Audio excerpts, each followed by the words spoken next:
주 안에서 사랑하는 우리 행복한 산울교회 성도 여러분, 한 주일도 평안하셨습니까? 정말 평안하셨습니까? 그래요. 네, 자꾸 왜 그걸 물어볼까요? 네. 오늘 아침에 오니까 아침부터 또 어제 저녁에도 그렇고 날씨가 많이 좀 더워졌어요. 그렇죠? 아유, 더워지니까 조금만 움직여도 무덥고 땀이 나고 또 우리의 짜증 수치가 이렇게 올라가고 뭔가 그런 것들이 자꾸 일어나죠. 그러다 보니까 우리 자신들이 먼저 영적으로 뭔가 더 하나님 앞에 상쾌하고 프레쉬한 느낌이 보다는 뭔가 내가 하나님 앞에 온전하지 않은 느낌이 더 많이 드는 그런 또 날씨를 또 그런 걸 타나 이런 생각이 들기도 하는 이 아침입니다. 참 무더운 또 오늘 하루가 이어질 텐데요. 바라기는 우리 주님 앞에 예배하는 기쁨으로 참으로 상쾌하게 행복하게 오늘 하루를 지내는 우리 모두가 되시기를 바랍니다. 그리고 우리 지체들로 바라보면서 서로가 참으로 서로를에게 기쁨이 되고 행복함을 주는 지체들로 말미암아 행복한 우리 산울교회 되는 은혜가 있어지기를 주님의 이름으로 축복합니다. 우리 앞뒤 좌우에 있는 우리 지체들에게 한 번 더 인사하면서 우리 한 주일 동안 건강하셨습니까? 우리 서로 한번 인사하십시다. 한 주일 동안 건강하셨습니까? 이렇게 한 번 더 인사할까요? 우리 당신이 내 옆에서 함께 예배하니 행복합니다. 우리 이렇게 할까요? 당신이 내 옆에서 함께 예배하니 행복합니다. 네, 정말 지체들로 말미암은 행복이 넘치는 우리 행복한 산울교회 되는 은혜가 있기를 소원합니다. 이춘환 권사님 오늘 기도 잘 또 해주셔서 너무나 감사한데 행복한 교회가 되려면 우리가 이제 두 가지를 배웠어요. 그렇죠? 하나는 하나님으로 행복한 교회가 돼야 된다. 그렇죠? 그래서 우리가 교회 나오면서 다른 행복보다는 하나님을 만나고 하나님께 헌신하는 그 기쁨이 우리에게 충만해야 됩니다. 하나님으로 행복한 교회, 그게 교회에서 누리는 행복의 첫째가는 행복이다. 두 번째 행복이 또 그리고 중요한데 그게 뭡니까? 지체들로 행복한 교회가 되어야 한다. 왜요? 하나님만 만나는 일이라면 굳이 교회를 이룰 필요는 없잖아요. 내가 있는 곳에서 하나님만 만나면 되니까. 그렇죠? 근데 그것은 하나님의 뜻이 아니죠. 하나님으로 행복한 것은 또한 지체들로 행복해지는 것이 나타나는 것이 하나님의 뜻이죠. 그래서 우리가 주님이 우리에게 하나님을 사랑하고 그다음에 뭐가 있어야 돼요? 이웃을 사랑하고 이 두 가지가 사랑의 온전한 양면이라는 거죠. 그러니까 이것을 우리가 꼭 기억하면 뭐 어떤 분들은 요즘 세태가 교회 없는 신앙생활을 하는 것이 더 지혜롭고 더 합리적인 것처럼 생각하는 얘기가 있지만 그것이 주님이 원하는 성도의 삶은 아닙니다. 우리가 분명히 하나님으로 행복하고 지체들로 행복함이 함께 있는 것. 그러려니까 교회가 필요하고 공동체가 필요하죠. 절대로 혼자 못하는 거. 그게 뭐죠? 서로 사랑하는 거예요. 그렇죠? 서로 사랑하는 거는 절대 혼자 못합니다. 그런 의미에서 우리 교회가 정말 지체들로 행복한 교회가 돼야 되죠. 자, 그런 의미에서 우리는 지금 지체들로 행복한 교회를 어떻게 만들어 갈 것인가에 대해서 여러분과 말씀을 나눴습니다. 여러분 옆에 있는 분을 한번 이렇게 한번 바라봐 보세요. 옆에 있는 분이 의인입니까? 죄인입니까? 예. 지난주에 배웠으니까 그렇죠? 뭐 각가지 답이 나오는 거 보니까 우리가 연약함이 많죠. 옆에 있는 분들이 여러분 우리는 뭐 조금 부정적인 표현을 살짝 하면 의인 덩어리입니까? 죄인 덩어리입니까? 죄인 덩어리입니다. 죄인 덩어리. 그럼 본인 자신에 대한 고비가 아닌가요? 맞아요, 그렇죠? 죄덩어리죠. 죄덩어리인 사람들이 예수님으로 옷 입어 죄인 아닌 척하고 나와서 의인인 척하고 앉아 있는 거. 그게 교회란 말이에요. 그렇죠? 여러분 그래서 우리가 멀리서 처음 만났을 때는 사랑스럽게 보이지만 조금 더 가까이 서로 가면 갈수록 사랑하기 힘들구나.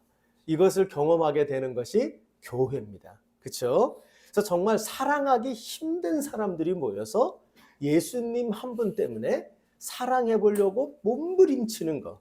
그게 이제 교회란 말이에요. 그러니까 교회에 대해서 여러분 그런 이해를 잘 가지세요. 그래서 우리가 이렇게 사랑하기 힘든 사람들이 모여서 사랑하기 위해서는 서로 사랑하자라는 구호 몇 마디 갖고 될 수 있는 일이 아니라는 거예요.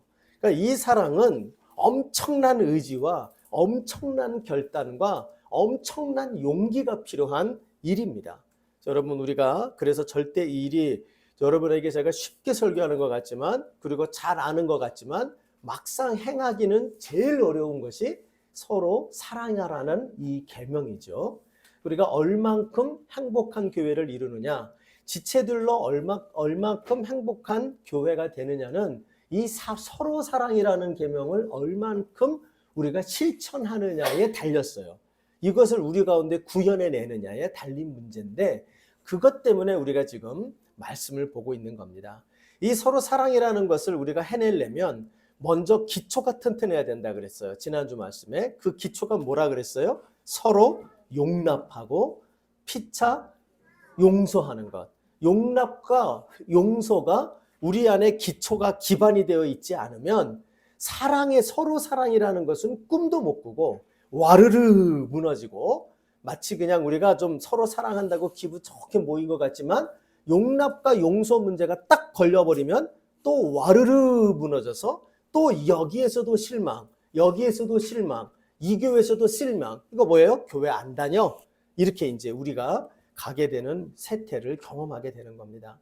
그런 의미에서 우리는 서로 사랑하나라는 계명을 지키기 위해서라도 이 서로 용납과 피차 용서라고 하는 이 주제를 우리가 깊이 묵상해야 되고 그것을 어떻게 이루어낼 것인가에 대하여 심각하게 우리가 말씀으로 교훈을 받아야 하는 것입니다. 그런 의미에서 우리는 이 주님이 교회론, 이 마태복음에서 나오는 교회론은 마태복음 18장이라고 말하는데 이 마태복음 18장과 거의 병행 본문으로 나오는 것이 누가복음 17장이에요. 그래서 이게 예수님의 교회론이라고 말할 수 있는 장이 이 17장입니다. 근데 이 17장에 근데 읽어보면 제자들이 모인 공동체의 제자 공동체의 특성에 대하여 이 17장 1절부터 10절에 잘 설명을 하고 있고요. 이 공동체는 어떤 특성을 가져야 되는지를 이야기하는데 가만히 읽어보면 여기에 뭐가 있어야 돼요? 무한 용서, 무한 용납을 가지고 있는 것이 제자 공동체다. 이렇게 이야기를 합니다. 좀 이따 살펴보겠지만 그 얘기가 이렇게 나오잖아요. 4절 17장 오늘 읽은 17장 4절을 가보면 한번 같이 읽어봐요. 다 같이 읽어봅시다. 시작. 만일 하루에 7번이라도 내게 죄를 짓고 7번 내게 돌아와 내가 회개하노라 하거든 너는 뭐를 하라? 용서하라 라고 적혀 있어요. 그럼 여러분 7번 우와 똑같은 죄를 7번 지고 와가지고 7번 회개하는 그 인간이나 그 회개하는 인간을 7번 받아주는 그 인간이나 그쵸? 대단한 인간들이에요. 그쵸? 야 어떻게 이럴 수가 있을까? 근데 여러분 이 이야기가 단지 7번에 대한 얘기일까요? 왜 7이라는 숫자를 주님이 들이댈까요? 7이라는 숫자는 우리가 아는 것처럼 이 숫자의 상징성이 굉장히 강합니다. 이건 어떤 상징성을 갖고 있겠어요? 우리가 그냥 아는 상식으로만 이야기해도 7이라는 숫자를 제일 많이 나오는 성경책은 요한계시록입니다. 요한계시록에서 7 혹은 12이라는 숫자를 만나게 되면 전부 다 뭐를 생각하면 되면 완전이라는 단어를 떠올리면 돼요. 그러니까 완전이나 무한이에요. 그러니까 여기 나오는 7번이라고 하는 것은 7번을 말하는 게 아닙니다. 이것은 뭘 얘기하면 사람이 생각할 수 있는 최대치, 사람이 용서할 수 있는 최대치라고 이야기하는 게 7번이라는 거예요. 그러니까 이거는 무한을 가리키는 얘기입니다. 무한 용서의 공동체, 무한 회개의 공동체가 되는 것이 그게 바로 교회이다 라고 이렇게 우리 주님이 제자 공동체를 가리킵니다. 그러니까 여러분 교회라는 것은 어떤 것이에요? 바로 예수님의 십자가의 사랑을 의미하는 것이요. 하나님의 우리를 죄인들을 향한 용서와 용납을 상징하는 건데 그게 바로 무한 용납, 무한 용서가 행해지고 그것을 지향하는 곳이 그게 바로 교회여야 한다 하는 것을 우리에게 강조하고 있는 내용이라고 말할 수가 있는 겁니다. 여러분, 우리가 이 주님의 교회가 가장 교회다운, 주님이 생각하는 교회가 가장 교회다운 게 뭐냐면 죄 짓지 않고 깨끗한 공동체가 아니고 죄를 많이 짓더라도 무한 용서, 무한 회개가 있는 그 공동체가 그게 바로 교회다운 교회에 대한 주님의 기대하시는 교회의 모습이다. 우리는 이렇게 생각할 수가 있는 겁니다. 여러분, 이것을 갖출 때에 어떤 일이 생긴다고요? 우리 17장 1절에서 봤죠? 어떻게 돼요? 실족하게 하는 것이 없을 수는 없다. 이 세상에서 죄인으로 말미암아 실족하는 일이 없을 수는 없다. 그러나 실족하게 하지 않는 것이 아는 소자 하나라도 잃어버리지 않으려면, 즉 실족하게 하는 일이 없을 수 없는 세상에서 소자 하나라도 실족하게 하지 않으려면 뭐가 있어야 된다는 거예요? 무한 용서, 무한 용납이 있어야 그것이 가능하다. 이렇게 우리 주님이 가리키고 있는 내용인 겁니다. 여러분, 그래서 이 내용을 우리가 좀 심각하게 묵상하고요. 쉬운 일은 아니고 제가 볼 땐 이런 교회는 결코 경험되기 어려운 일입니다. 그럼에도 불구하고 우리 행복한 선울교회가 서로 사랑으로 지체들로 행복한 교회를 이루려면 반드시 이 말씀을 깊이 묵상하고 이 말씀에 나오는 원리대로 행함으로 우리가 작은 소자 하나라도 실족시키지 않기 위하여 정말 힘쓰는, 할 수만 있으면 무한 용납, 무한 용서를 간직하고 있는 그 교회가 되기를 힘쓰고 애쓰는 우리가 되어야 할 줄로 믿습니다. 여러분, 이런 의미에서 우리가 이제 지난주 말씀에 이어서 이러한 무한 용납과 무한 용서의 공동체가 되기 위하여 우리가 힘써야 되는 그 구체적인 모습이 어떤 것들이 필요한가, 여기에 생각을 해보려고 합니다. 자, 지난주에는 여러분과 함께 1절, 2절을 보면서 우리가 무한 용납과 무한 용서, 이 서로 용납, 피차 용서의 공동체가 되기 위하여 제일 먼저 갖춰야 될 게 뭐라 그랬어요? 우리 각자에게 무엇이 필요해요? 예수 그리스도의 마음으로 새겨져야 한다. 맞죠? 그러면서 여러분, 예수 그리스도의 마음이 뭐라 그랬어요? 지극히 작은 소자 하나라도 실족시키지 않고, 그것을 실족시키는 것은 자는 차라리 연자맷돌을 쥐고 죽는 게 좋다. 근데 이 연자맷돌을 죽는 이 모습에서 우리는 누구를 봤어요? 예수님의 십자가에 달려 죽으시는 모습을 봤어요. 즉 죽을 수밖에 없는 지극히 작은 소자 하나를 위하여 우리 주님의 마음은 뭐예요? 그를 살리기 위하여 본인이 십자가에 달려 죽어버리시는 예수님의 마음이 새겨져 있다는 거죠. 우리가 이 작은 소자 하나에 대한 이 마음을 꼭 기억하면 우리 공동체 안에, 소자가 여러분 어린이를 말하는 게 아니라 그랬어요. 우리 공동체의 짐이 되는 사람, 우리 공동체에 있어서 아무 도움이 안 될 것 같은 그 작은 자 하나도 업신 여기거나 작게 여기거나 차별하거나 이런 마음으로 대하지 아니하고, 그 한 사람을 볼 때마다 그 작은 소자를 위하여 십자가에 달려 죽으신 예수를 보며, 아, 저 작은 소자 하나를 위하여 우리 주님이 죽으셨지. 이 예수님의 마음으로 새겨진 우리 각자가 될 때 우리가 바로 여기에서 무한 용서, 무한 용납을 할 수 있는 그 기초가 우리에게 새겨지는 것이다. 이 이야기를 여러분에게 드렸습니다. 모쪼록 여러분, 성령께서 우리 모두에게 진정 이 예수 그리스도의 작은 소자를 향한 그 마음이 새겨진 우리 모두가 되기를 주님의 이름으로 간절히 소망합니다. 이제 두 번째 지침이 오늘 본문에 나오게 되어집니다. 이 두 번째 지침은 몇 절부터 보시면 좋으냐 하면 3절, 그리고 3절의 말씀을 우리가 한번 같이 한번 읽어보면 좋겠습니다. 자, 다 같이 한번 읽어봅시다. 시작. 너희는 스스로 조심하라. 만일 내 형제가 죄를 범하거든 경고하고 회개하거든 용서하라. 아멘. 자, 여러분, 그래서 이 구절을 보면서 우리가 느껴야 될 게 뭐냐면, 우리가 서로 용납하고 피차 용서하는 공동체가 되기 위해서는, 즉 풍성한 용납과 용서를 가지고 있는 공동체가 되기 위하여 우리에게 필요한 게 뭐냐면, 약간 아이러니하게 느껴지지만 그게 뭐냐 하면 바로 우리에게 죄에 대한 예민함이 있어야 돼요.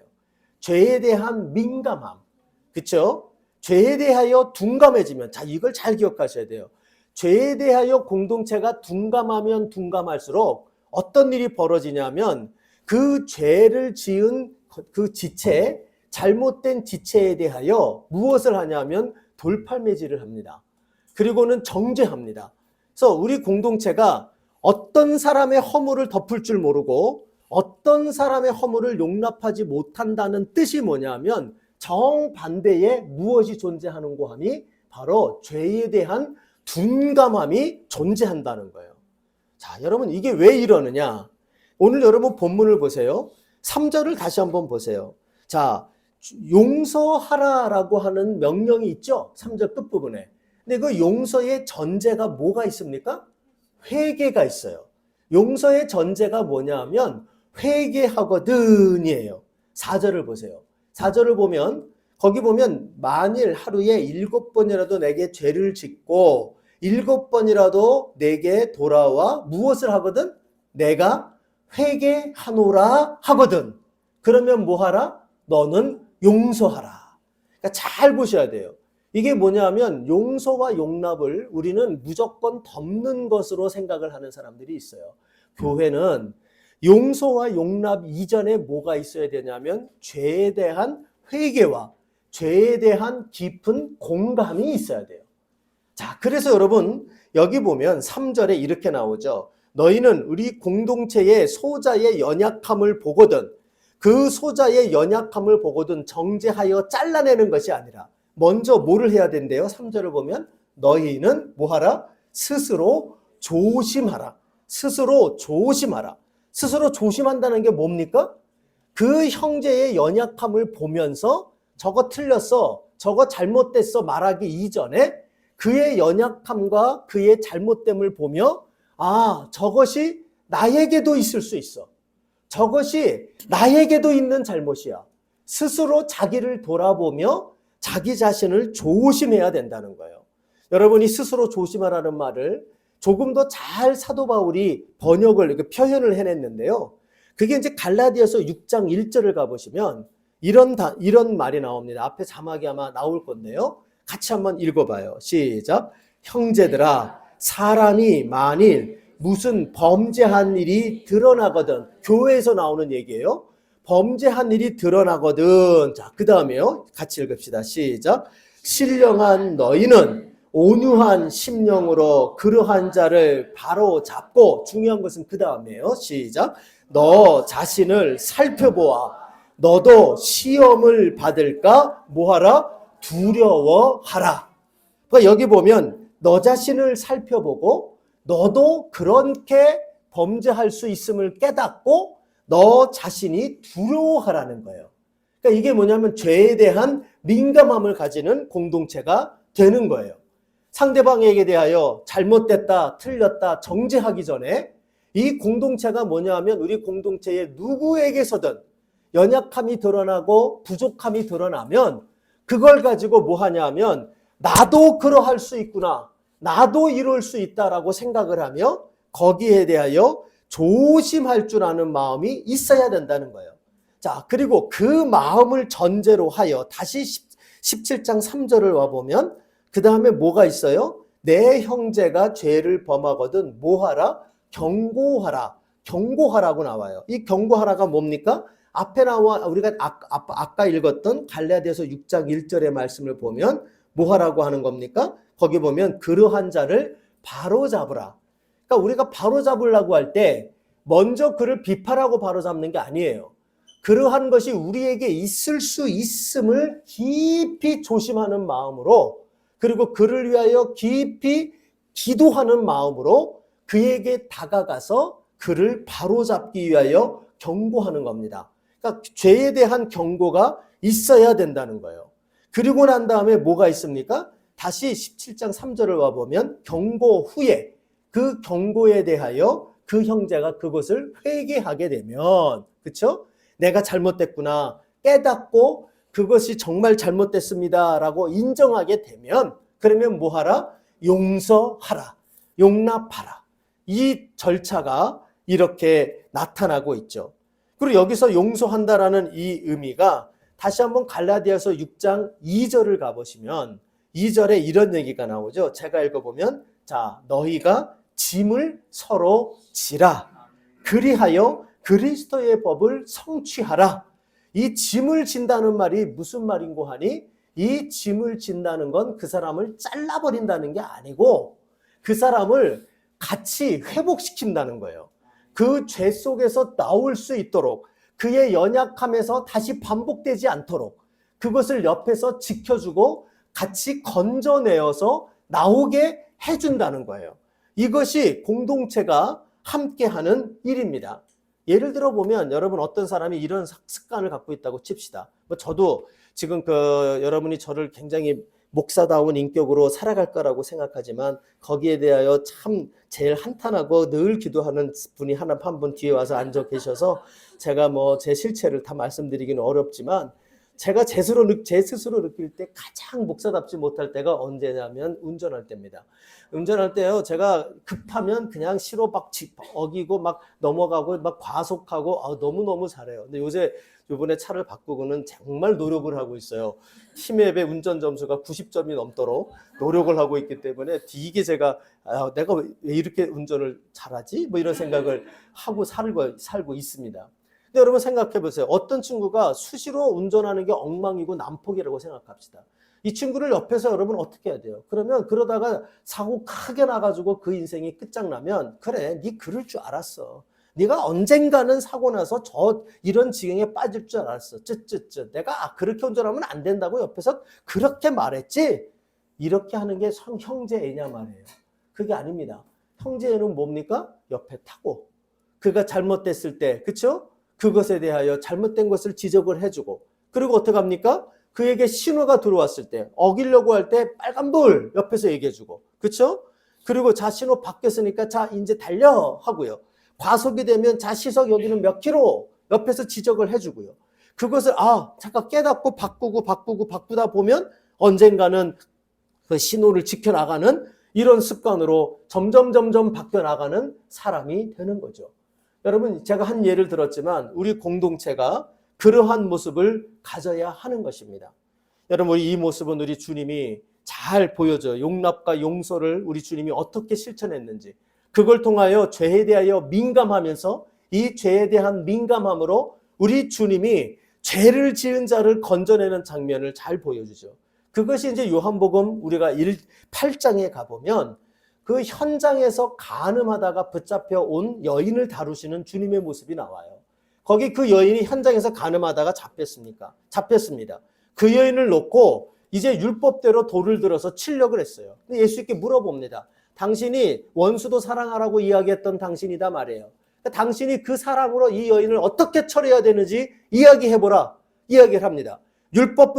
모세의 율법은 돌을 들어 치라 그랬는데, 그러면 당신은 이 여인을 어떡하라고 이야기합니까? 우리 주님이 거기에 대해서 답을 하죠. 요한복음 8장 7절에 가보면 우리 주님이 이렇게 이야기를 하죠. 너희 중에 죄 없는 자가 먼저 돌을 들어 치라. 이게 뭡니까? 이 여인의 죄를 보며 너희들 자신을 먼저 돌아보라는 얘기예요. 너희들은 정말 떳떳해? 너희들은 이 사람에게 돌을 들어 칠 수 있어? 잘못됐다고 정죄할 수 있어? 정죄할 수 있는 사람이 돌을 들어 쳐. 우리 주님이 그렇게 말하는 겁니다. 이게 뭐죠? 돌아보는 거예요. 스스로 자신을 돌아보는 거예요. 그리고 우리 주님이 이 여인에게 그렇게 여인의 군중에게 얘기하니 누구도 이 여인에게 돌을 들어 치지 못하고 다 도망갑니다. 그리고 나서 이 여인을 만나죠. 이 여인을 만나서 우리 주님이 뭐라 그럽니까? 요한복음 8장 11절을 가보면 이런 얘기를 합니다. 나도 너를 정죄하지 아니한다. 용납하세요. 그러나 우리 주님이 뭐라고 말씀하십니까? 가서 다시는 그 죄를 짓지 말으라. 용납이라는 게 이거예요. 용납은 뭐냐 하면 그냥 덮는 게 아니에요. 없다고 여기는 게 아니에요. 그게 용납이 아니라 뭐냐 하면 죄의 짐을 같이 지는 거예요. 같이 지고 그 죄로부터 빠져나오도록 같이 도와주고, 그리고 그 죄를 다시 짓지 않도록 옆에서 같이 짐을 져주는 거예요. 이 짐을 같이 지는 것이 바로 용납의 바로 모습이라는 사실을 우리가 알아야 합니다. 여러분, 우리가 한국교회의 문제가 뭐냐 하면 한국교회 문제가 죄에 대하여 정말 둔감해졌어요. 남의 죄를 보면서 자기 죄를 보지 못해요.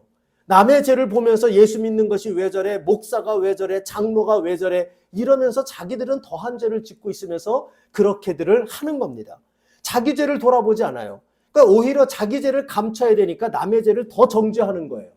그게 교회 공동체의 모습입니다. 용납이 없습니다. 용서가 없습니다. 게다가 더 큰 문제가 뭔지 아십니까? 권징을 하고 잘라는 내는데, 정작 거기에서부터 권징을 하고 잘라는 내려고 하지만 그를 건져내려고 하는 노력을 하지 않아요. 짐을 같이 지지를 않아요. 너가 그 사람만 잘못됐다는 거예요. 저 사람만 잘라내면 된다는 거예요. 여러분, 그게 됩니까? 교회 공동체는 여러분 희한한 게 있어요. 제가 목회 생활하면서 한번 배운 게 있는데요. 그게 이런 거더라고요. 정말 사단 짓을 하는 것 같은 사람 하나를 잘라내잖아요. 그러면요, 조금 있으면 그런 사람이 10사람이 생겨요. 공동체 안에. 그 10사람을 그래서 잘라내잖아요. 그러면 그 다음에 조금 있다가 100사람이 생겨요. 이게 왜냐하면 여러분, 그래서 제 목회하는 우리 목사님들 선배들이 이야기할 때 항상 이야기를 합니다. 그게 권징하는 거 조심하라 그래요. 그게 덮으라는 얘기가 아니에요. 권징이라는 걸 한다는 게 얼마나 고통스럽고 그게 얼마나 책임이 따르며 얼마나 무거운 짐을 공동체가 함께 져야 되는 일인지 모른다는 거예요. 그렇기 때문에 하려고 들면 잘해야 되고 그 공동체가 그것을 잘 갖고 어디까지 가야 돼요? 자르는 것까지 가는 게 아니라 그를 회복시키는 것까지 가야 한다. 이런 이야기를 제가 듣게 돼요. 여러분, 그래서 오늘 주님의 이 말씀을 우리가 잘 기억하기를 바랍니다. 우리가 용납과 용서를, 풍성한 용납과 용서를 하는 공동체가 되려면 우리에게 뭐가 먼저 있어야 돼요? 풍성한 회개가 있어야 되는데, 이 회개가 우리에게 쉽게 회개하고 그 회개를 쉽게 우리가 서로 회개하는 이 일이 쉽게 이루어지려면 우리 공동체 모두가 죄에 대하여 민감함을 가지고 있는 이런 우리가 되어야 하고, 우리 공동체가 용납과 용서가 더디게 되는 까닭은 바로 정반대의 내 자신이 죄에 대하여 무딘 심령을 가지고 있는 우리들이 될 때, 그럴 때 우리는 이 공동체가 정말 용납과 용서가 없는 이런 공동체를 만들어가기 쉽다는 사실을 우리가 기억을 하셔야 돼요. 모쪼록 여러분, 성령께서 예수님의 마음을 우리에게 주시고 뿐만 아니라 그 예수님의 마음 안에서 우리에게 있는, 또 형제에게 있는 연약함과 죄에 대하여 민감함으로 반응할 줄 아는 그런 은혜가 저와 여러분에게 있기를 간절히 소원합니다. 세 번째로 우리가 이 서로 용납, 서로 용서의 공동체를 이루기 위해서 우리가 힘써야 되는 세 번째가 있다면 그것은 한번 저를 따라해 봅시다. 자, 믿음으로 훈련해야 합니다. 믿음으로 훈련해야 합니다. 용납과 용서는 저절로 되는 게 아닙니다. 용납과 용서는 어떻게 해야 되냐 하면 믿음으로 훈련해야 됩니다. 믿음으로 훈련. 자, 여러분, 이게 무슨 말인가? 우리의 죄인된 본성으로는 이 자리에, 용납과 용서의 자리에 이르지 못합니다. 그렇죠? 아까 얘기했잖아요. 이 죄에 대한 민감함을 가질 때 용납과 용서가 풍성하게 일어나는데, 우린 여러분 죄에 대하여 민감한 자들입니까? 둔감한 자들입니까? 잘 모르시겠어요? 그냥 이렇게 생각하시면 돼요. 여러분, 죄를 짓는 거를 좋아합니까? 싫어합니까? 정직합시다. 이 죄인된 증상은요, 정직하지 않은 거예요. 정직하게 말하면요, 우리는 죄를 싫어해야 된다는 걸 알고 있지, 막상 죄를 짓는 자리 가면 기가 막히게 좋아합니다. 저나 여러분이나 다르지 않아요. 이 부분은요. 죄를 좋아하는 자들. 죄를 좋아한다는 게 뭡니까? 죄에 대하여 둔감한 자들이라는 거예요. 죄에 대하여 둔감한 자요. 죄에 대해 둔감하니까 남의 죄에 대해서는 민감하고 내 죄에 대해서는 둔감하거든요. 죄에 대해서 둔감한 자들의 특징이에요. 그렇기 때문에 우리는요, 용납과 용서가 우리 안에 자리매김하기가 굉장히 어려워요. 우리의 본성으로 용납과 용서를 해요? 꿈도 꾸지 마세요. 우리의 본성으로는 안 돼요. 그럼 본성으로 안 되면 우리가 그걸 어떻게 되냐? 본성을 뛰어넘어야 돼요. 근데 본성을 뛰어넘으려면 우리에게 뭐가 필요한지 아십니까? 믿음이 필요한 거예요. 믿음이. 그게 여러분 우리에게 믿음이라는 게 거기에서 나옵니다. 자, 오늘 본문을 한번 보세요. 이 제자들과의 대화가 굉장히 저는 재밌다고 여겨져요. 4절을 보시면요. 우리 주님이 이제 이 제자들 속에 있는 것을 알고 선문답을 하시는 장면이 나오는 겁니다. 뭐냐면 주님이 이런 얘기를 했거든요. 작은 소자 하나도 실족하면 안 돼. 그러면 너네들 죽어. 이러면서 연자 맷돌 메고 죽을 줄 알아. 이러면서 주님이 반협박조로 얘기를 했어요. 그러니까 뭐라 그럽니까? 그러면서 우리 주님이 뭐라 그러면 스스로 조심하라. 3절에 만일 내 형제가 죄를 범하거든 경고하고 회개하거든 용서해. 얘기를 했어요. 형제가 죄를 졌을 때 그가 회개하면 용서해. 그랬어요. 여러분 그러면 자연스럽게 이 제자들이 그 다음에 오는 질문이 뭘까요? 몇 번이나 하면 될까요? 그렇죠? 원래 하기 싫은 사람들이 그래요. 너 공부해. 그러면 몇 시까지 할까요? 오늘은 몇 시간을 할까요? 공부하기 싫어하는 사람들이 하는 대답입니다. 그렇죠? 공부하기 좋아하면 그냥 열심히 하겠죠. 뭐 예를 들어서 여러분 애한테 걔가 좋아하는 게임을 얘기합니다. 야, 너 오늘은 게임해? 그리고 걔가 여러분 물어볼까요? 엄마 몇 시간 할까요? 물어볼 것 같으세요? 절대 안 물어봅니다. 왜냐면 시간 제약이 올까 봐. 자기는 하루 종일 할 거거든요. 하라 그래. 오늘은 게임데이야. 마음껏 하는 거지. 그래서 엄마가 아니 나중에 1시간 지나고 이제 그만해. 그러면 뭐라 그럴 것 같아요? 오늘 게임 하래매요. 이러면서 하루 종일 하고 있어요. 공부는 거꾸로입니다. 그렇죠?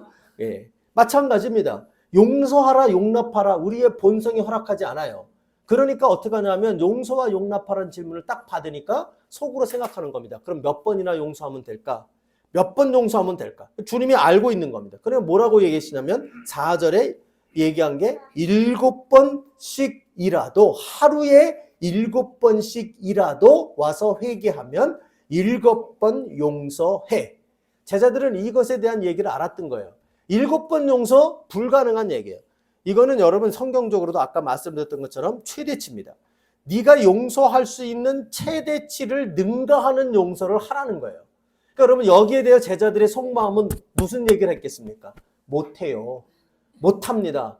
그거는 율법에서도 얘기한 게 아닙니다. 율법이나 우리 인간의 상식은 몇 번까지입니까? 3세판.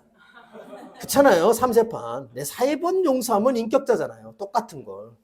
4번은 용납 못해. 우리가 여러분 그렇게 하면서 부부싸움 하는 경우도 많거든요. 3번은 봐준다. 4번째는 얄짤없다. 우리가 보통 그렇게 인간의 상식과 한계를 3번으로 우리가 보통 이야기를 하죠. 근데 우리 주님이 7번을 제시했어요. 여기에 대한 제자들의 답이 뭐였겠습니까? 못해. 못해. 근데 여러분 주님이 얘기를 하는데 못한다는 말을 함부로 할 수 있을까요? 없을까요? 못합니다. 그러니까 여러분 제자들이 뭐라고 합니까? 5절을 보세요. 5절에 제자들이 뭐라고 얘기합니까? 사도들이 주께 여짜오되 우리에게 뭐를 더하래요? 믿음을 더하소서. 이게 굉장히 고상한 말처럼 들리지만요. 이 얘기는 똑같습니다. 무슨 얘기냐면 제가 우리 성도들한테 얘기를 해요. 막 싸우는 애들한테 와가지고 예수님이 뭐라 그랬어요, 이놈아? 예수님이 형제를 보고 뭐라 그랬어? 사랑하라고 그랬어요. 사랑해야지 그럼. 사랑해. 그럼 얘가 뭐라 그럽니까? 사랑하기 싫어하는 애들의 대표적인 대답이 뭘까요? 사랑할 마음을 주세요. 그렇죠? 마음이 없다는 거예요. 마음이 없다는 거예요. 그래서 뭐라고 기도하냐면 마음을 달라고 기도합니다. 지금 여러분 제자들의 얘기가 똑같습니다. 우리 주님이 뭐라 그랬어요? 7번 너한테 와서 용서를 구하면 7번 용서해 라고 했더니 무슨 얘기를 하냐면 주님 믿음을 주십시오. 무슨 얘기입니까? 못하겠다는 얘기입니다. 안 하겠다는 얘기입니다. 여러분 가끔 꼭 기억하셔야 돼요. 이게 굉장히 이게 어떤 표현이냐면 아주 종교적이고 경건한 불순종입니다. 믿음을 구하고 사랑할 마음을 달랩니다. 주님이 순종해라고 했으면 하면 되는 거예요. 마음을 주시든 안 주시든 하면 되는 거예요. 순종은. 그런데 그거를 안 하려고 드니까 뭐라 그러냐면 마음을 구합니다. 성령님 마음을 바꿔주세요. 성령님 내가 할 수 있도록 믿음을 주세요 라고 말합니다. 여러분 그 기도가 불순종의 기도예요. 저는 그래서 기도도 순종하기 위한 기도가 있지만 불순종하기 위한 기도가 있어요. 이런 기도드립니다. 주님 믿음을 도와줘서 굉장히 경건한 것 같지만 실상 그 내용을 훑어보면 주님이 하라고 한 거 못하겠다는 개기는 기도입니다. 안 되겠다는 거예요. 그리고 이거 못하는 이유를 누구한테 얘기하는 겁니까? 마음을 주지 않으신 그분의 문제예요. 순종하지 않는 내 문제가 아닌 것입니다. 그래서 여러분 이렇게 이야기를 합니다. 그러니까 여러분 여기에 대한 우리 주님이 답이 아주 기가 막힙니다. 6절을 보세요. 자, 뭐라고 주님이 이야기하시나 한번 들어보세요. 다 같이 읽어봅시다. 시작. 주께서 이르시되 너희에게 겨자씨 하나 할 만한 믿음이 있었더라면, 이게 무슨 소리냐면 믿음을 가리키는 게 아니라 그들이 믿음 운운하고 있지만 그 안에 믿음이 겨자씨 하나도 없다는 거예요. 믿음이 없는 불신앙으로 가득 찼다는 거예요. 너희들이요. 니들 속에 있잖아. 진짜 믿음이 있어? 니들이 믿음을 달라고? 믿음이라는 것이 너희들에게 겨자씨 하나만이라도 있으면 어떤 일이 벌어지는지 알아? 하면서 뽕나무더러 뿌리가 뽑혀 바다에 심기어라 하였을 것이고 그것이 너희에게 순종하였으리라. 어떤 사람들은 이 이야기를 갖고 뽕나무가 바다에 어떻게 심길까? 믿음으로 과연 이게 심겨질까? 이 뜻이 뭘까? 이게 너무 이걸 갖고 이렇게 복잡하게 해석을 하려고 드는데 이 말은 뭐냐면 말도 안 되는 일이 너희들에게 벌어지게 될 것이다. 니들이 상상하지도 못했던 일들이 믿음으로 너희들이 정말 행하면 니들이 상상할 수 없는 일이 일어나게 될 거예요. 왜요? 하나님이 하시니까. 여러분 믿음이라는 건 내 안에 있는 마음의 문제가 아닙니다. 믿음은 여러분 뭡니까? 하나님에 대한 신뢰입니다. 여러분 이걸 정말 믿습니까? 하나님에 대한 신뢰가 믿음이에요. 지금 이 친구들이 용서하라고 하는데 용서를 못하는 이유가 뭡니까? 자기 마음에 충실하니까. 내 마음에서 믿음이 안 일어나요. 뭐에 대한 믿음입니까? 저 인간이 용서해도 될지, 저 인간이 용서한다고 바뀔지, 용서하면 배신하지 않을지, 거기에 대한 이 인간에 대한 내 믿음이 안 생긴다는 얘기예요. 근데 여러분 우리가 그것을 뛰어넘는 용서가 어떻게 가능한지 아세요? 하나님에 대한 믿음입니다. 여러분, 여러분의 식구들이 얼마나 여러분의 몸에 아파서 여러분이 그토록 사랑하고 헌신하는 여러분의 자녀들이 여러분의 말을 듣고 바뀌어요? 안 바뀌어요? 지긋지긋하게 안 바뀝니다. 그렇죠? 그런데 여러분, 우리 공동체로 모여서 쇳덩어린 우리가 모였는데 남남으로 살고 왔던 우리가 지금 30년, 40년, 50년, 60년, 70년 동안 남모르게 살았던 우리가 서로가 용납하고 용서해서 이 친구가 바뀐다고요? 있을 수가 없는 얘기예요. 그게 여러분 과연 효과가 있는 일일까요? 이 친구가 변화될까요? 과연 내 앞에서 회개하는데 7번씩이나 똑같은 일을 반복하면서 회개를 구하는 이 인간이 내가 용납하고 용서한다고 바뀔까요? 안 바뀝니다. 우리에게는 어떤 믿음이 있냐면 안 바뀐다는 믿음이 있어요. 이 사람은 절대 안 바뀌어. 이 사람은 바뀔 인간이 아니야. 라고 하는 믿음이 있어요. 그렇기 때문에 뭘 못합니까? 용납과 용서를 못합니다. 근데 여러분 우리는 사람을 향한 믿음이 아니에요. 우리가 용납과 용서를 한다는 말이 뭐냐 하면 공동체는 하나님에 대한 믿음이에요. 인간의 힘으로는 바뀔 리가 없는 인간이에요. 그러나 이 인간을 위하여 예수가 죽었고 그리고 성령이 그에게 임하시면 예수에 대한 믿음과 성령의 역사가 임하면 어떤 일이 벌어져요? 뽕나무더러 뿌리가 뽑혀 바다에 심기는 말도 안 되는 일이 그에게 일어날 수 있음을 믿는 거예요. 그게 뭐냐 하면 하나님에 대한 믿음이 그게 바로 우리가 공동체의 지체를 향한 무한 용납과 용서인 거예요. 그래서 여러분 사실은 우리가 용납과 용서를 못하는 우리는 그 안에 하나님을 향한 큰 불신을 자리 잡고 있는 모습이에요. 말로는 용납한다, 용서한다. 그러면서 전제 조건을 달죠. 저 인간이 먼저 용서하면, 저 인간이 와서 먼저 사과하면, 저 인간이 먼저 와가지고 숙이면, 또 사과하면 또 어떤 얘기하는지 아세요? 그러면 아직 덜 풀렸거든요. 내 마음이 풀릴 때까지 사과하면, 내가 인정할 수 있는 진정성 있는 사과를 하면 용납하지. 이런 얘기를 합니다. 무슨 얘기냐면 믿지를 않는 거예요. 불신입니다. 우리 공동체에 대하여 우리 주님은 무슨 얘기를 하냐면 너희가 풍성한 용납과 용서를 갖고 있는 공동체를 이루려면 너희들이 지체 안에서 일하시는 성령에 대하여 우리 안에서 일하시는 하나님에 대한 믿음을 가지고 너희들의 본성을 뛰어넘는 훈련, 용납의 훈련이 있어야 하는 것이다. 이것을 우리에게 가르치고 있는 것입니다. 여러분, 이 일이 결코 쉬운 일은 아닙니다. 왜냐하면 저도 공동체 안에 있어 봤어요. 용납했는데 또, 용납했는데 또, 용서했는데 또가 계속 반복되는 것을 참아내는 게 얼마나 어려운 일인지 몰라요. 근데 여러분, 그때 우리는요, 주님을 바라보는 은혜가 있어야 되고요. 왜요? 주님이 나를 그렇게 용납하고 계시잖아요. 일평생 내가 반복하여 짓는 게 몇 번이나 될까요? 그렇죠? 그걸 생각을 하면 우리가 더 용납하기에 힘쓰는 그 결단이 절대로 손해보는 일이라고 생각하지 않을 수가 있게 될 것이에요. 여러분, 우리가 이 사실을 다시 한번 기억하며 우리가 내 눈앞에 보이는 형제, 사람을 믿지 마시고요. 그 형제를 사랑하셔서 십자가에 죽으신 예수를 믿는 우리가 되기를 바라고요. 그 형제를 고치시기 위하여 지금도 일하고 계신 성령을 믿는 우리가 되기를 바랍니다. 그 하나님에 대한 지체를 향한 하나님을 향한 믿음을 가질 때 우리는 용납과 용서를 기꺼이 행할 수 있는 우리들이 될 수가 있다는 뜻이 되는 것입니다. 여러분, 이런 훈련이 저와 여러분에게 있기를 간절히 소원합니다. 마지막으로 한 가지 더, 우리가 용납과 용서라는 공동체를 잘 이루기 위하여 힘써야 될 일이 하나가 더 있어요. 그것은 바로 뭐냐 하면 우리가 무익한 종으로 여기는 겸손으로 무장해야 합니다. 다시 말하면 나의 의가 아니라 나의 무익함을 인정할 줄 알 때, 그때 뭐가 되냐면 서로 용납하는 자리에 이를 수가 있게 돼요. 그래서 오늘 본문을 읽어보면 6절 이후 7절이죠. 7절로 10절에 우리 주님이 갑자기 좀 뜬금없는 말씀을 하시는 것처럼 보입니다. 그래서 우리가 무슨 얘기를 하시냐면 정말 하나님 나라에 충성된 종들의 모습이 뭔지 아느냐. 다시 말하면 교회 공동체, 예수님의 제자 공동체에 각 사람들이 갖춰야 되는 모습이 뭐냐면 여기 나오는 무익한 종이에요. 여러분, 이 종이 무익한 종입니까? 아닙니까? 무익하지 않아요. 사실은 제일 유익한 종이에요. 근데 하나님 나라의 유익한 종은 특징이 뭐예요? 스스로 자기를 무익한 종으로 여기는 자들이라는 거예요.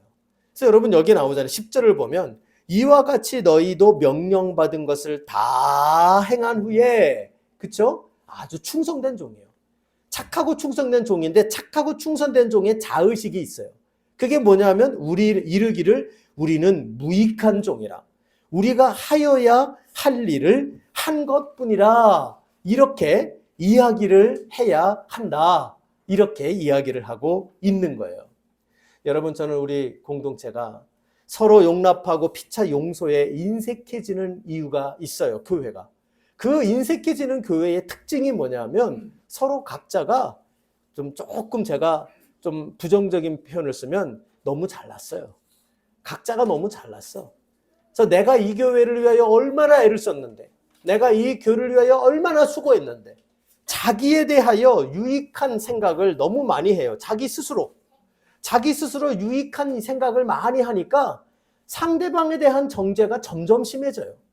그러니까 자기에 대한 의의가 점점 쌓이고 자기의 공로, 자기의 수고, 이것들이 점점 그 의식을, 영혼을 잠식해 가면 잠식해 갈수록 어떤 일이 생기냐? 형제의 허물을 용서할 수가 없어요. 내가 얼마나 애를 썼는데, 내가 얼마나 수고했는데. 그런데 우리 주님은 무슨 얘기를 하냐면 이 공동체 안에서 너희들은 명심해야 돼. 지금 여기에 주인과 종의 관계가 나오지만 교회의 주인은 누굽니까? 예수님입니다. 그렇죠? 사람이 아니고 목사가 아닙니다.